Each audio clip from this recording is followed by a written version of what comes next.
যে পদ্ধতিতে সিপিএম মানে বামফ্রন্টের চেয়ারম্যান আর তাদের শরিক দল ফরওয়ার্ড ব্লক আরএসপি আমি শুনেছি আর কি, যে ধরনের সিট ডিমান্ড করছে, এমনকি আইএসএফও যে সংখ্যা ডিমান্ড করছে, আমি তাদের সাথে জোট করব না।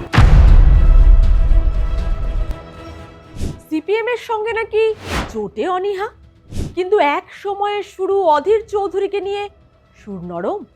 হুমায়ুন কবিরের পেটে পেটে কি যে চলছে আর কি হতে চলেছে রাজ্য রাজনীতিতে জোটের সমীকরণ।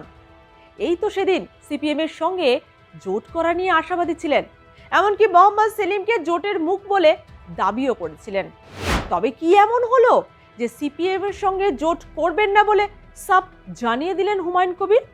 কেন সিপিএম এর সঙ্গে জোট করতে আর চাইছেন না হুমায়ুন কবির? আবার দুদিন ধরে অধীর চৌধুরী নিয়ে সুর নরম হয়েছে হুমায়ুন সাহেবের। এমনকি অধীর রঞ্জন প্রার্থী হলে তাকে জেতাতে কি করতে চাইছেন হুমায়ুন কবির? তবে কি ভোট রাজনীতিতে বড় কিছু সমীকরণ তৈরি হচ্ছে? কারণ কংগ্রেসও তো সাফ জানিয়ে দিয়েছে সিপিএম এর সঙ্গে এবার আর জোট নয়। কি চলছে হুমায়ুন কবিরের মনের ভিতর? 182 আসনে প্রার্থী দেবেন বলে একেবারে মনস্থির করে নিয়েছেন হুমায়ুন কবির। আর সংখ্যালঘু ভোটই তার বড় হাতিয়ার। মুর্শিদাবাদের পর মালদাকে পাখির চোখ করেছেন এই হুমায়ুন কবির। রাজ্যের প্রতিমন্ত্রী তথা হরিশ্চন্দ্রপুরের বিধায়ক তাজমুল হোসেনের গড়ে গিয়ে তাকেই তোলাবাজ বলে কটাক্ষ করেছেন।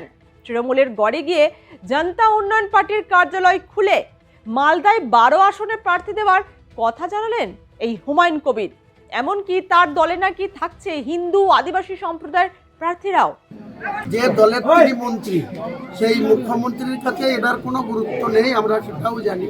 কারণ উনি গাড়ি চেপে ঘুরে বেড়ান, হাওয়া খেয়ে বেড়ান, আর এখানে নিচের স্তরের কিছু তোলাবাজি করেন তার আত্মীয় স্বজনরা। সেই তোলাবাজির ভাগ বাটোয়ারা কিছু পাঠাতে হয়, কারণ 75 আর 25-এর রেশিও ওপেন ঘোষণা করেছিল নেত্রী এবং অভিষেক বন্দ্যোপাধ্যায়। কাজেই এই তাজমুল সাহেবও তো তার বাইরে যেতে পারেন না। 1 টাকা তুললে 25 পয়সা ওখানে পাঠাতে হয়, আর 75 টাকা নিজেরা ভাগ বাটোয়ারা করে খান।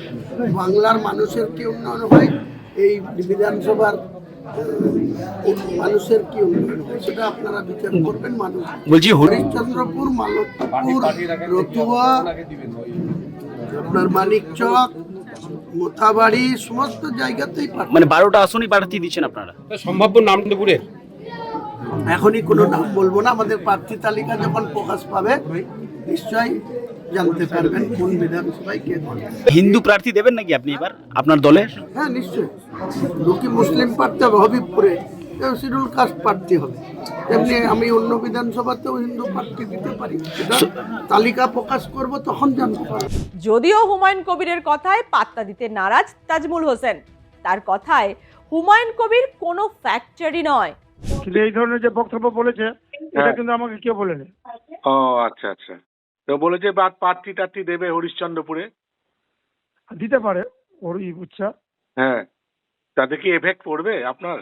দেখেন, মানুষ তৃণমূল মুখী আছে, হ্যাঁ মানুষ একমাত্র মমতা ব্যানার্জি ছাড়া ওখানে কিছু বুঝে না। ঠিক। হ্যাঁ, কি পড়বে ওর কি আছে ওখানে, কিংবা এখানে কি আছে ওর, সে ওর নিজের বিধানসভায় কি আছে না আছে ও বলতে পারবে। এই যে উস্কানি, ওই যে বাবরি মসজিদ করছে গোটা রাজ্যে, ওগুলো করতেই পারে।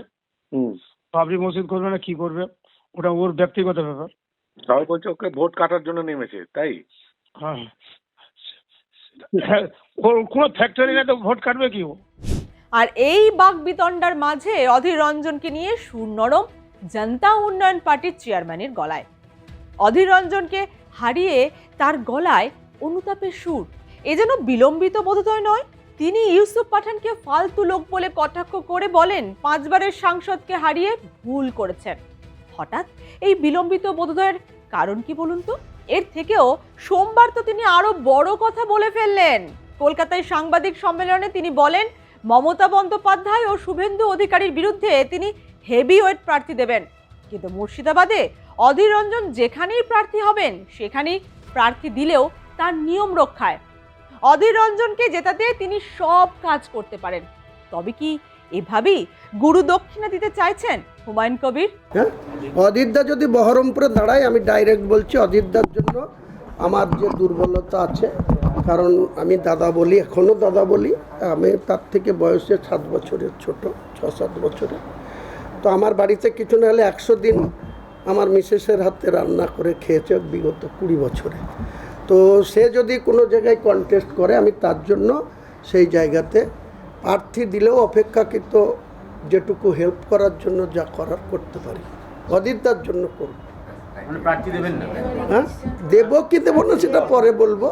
অধীরদা যদি নিজে দাঁড়ায়, তাহলে অধীরদাকে জিতানোর জন্য যতটুকু করার দরকার করতে পারি। কিন্তু তার বিনিময়ে আমি অধীরদাকে বলবো না যে আমার এগেনস্টে তুমি প্রার্থী দিও না। অধীরদা আমার এগেনস্টে যাকে খুশি দিতে পারে। বাংলাদেশে যে ভোটটা শেষ হলো, সমঝোতা আছে অধীরদার সঙ্গে আপনার? না, কোনো সমঝোতা না, এটা কৃতজ্ঞতা বোধ, মনের আন্তরিকতা। অনেক সময় বিপদে আপদে অধীরদাকে যখন পুজো করতে দিচ্ছিল না, কালী পুজোর উদ্বোধন করতে দিচ্ছিল না শ্রমিক হোসেন, সেদিন অধীরদা আমাকে শরণাপন্ন হয়েছিল। পুলিশকে বলেও পুলিশ কোনো দায়িত্ব নেয়নি। তা আমাকে বলেছিল, আমি বললাম ঠিক আছে দাদা, তুমি কোন টাইমে করবা, আমি দাঁড়িয়ে থাকবো, তুমি করবা, কে তোমাকে আটকায়, এ করে দিয়েছিলাম। তো এসবটা আছে আমার। অন্যদিকে সিপিএম এর সঙ্গে জোট করতে আর ইচ্ছুক নন হুমায়ুন কবির, কারণ আসন সমঝোতা নিয়ে তার পোষাবে না। তিনি 182 আসনেই প্রার্থী দেবেন।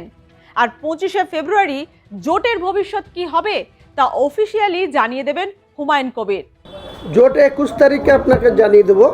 যে পদ্ধতিতে সিপিএম মানে বামফ্রন্টের চেয়ারম্যান আর তাদের শরিক দল ফরওয়ার্ড ব্লক, আরএসপি, আমি শুনেছি আর কি, যে ধরনের সিট ডিমান্ড করছে, এমনকি আইএসএফও যে সংখ্যা ডিমান্ড করছে, আমি তাদের সাথে জোট করব না।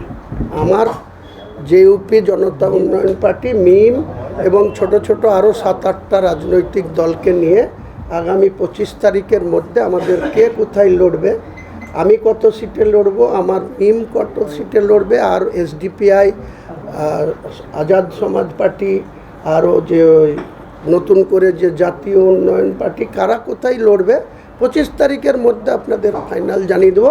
অতএব জমে গেছে ভোটের বাংলা। কে কাকে ইন্ধন দিচ্ছে, কোথায় কি তলে তলে সমীকরণ তৈরি হচ্ছে তা ঈশ্বরই জানেন। ক্ষমতা দখলের লড়াইয়ে রাজনীতির অলিন্দে সমীকরণ বদলায়। কখনো ভরা মঞ্চ থেকে অধীর রঞ্জনকে হুঁশিয়ারি দিচ্ছেন, আবার কখনো হঠাৎ করে অধীর প্রীতি।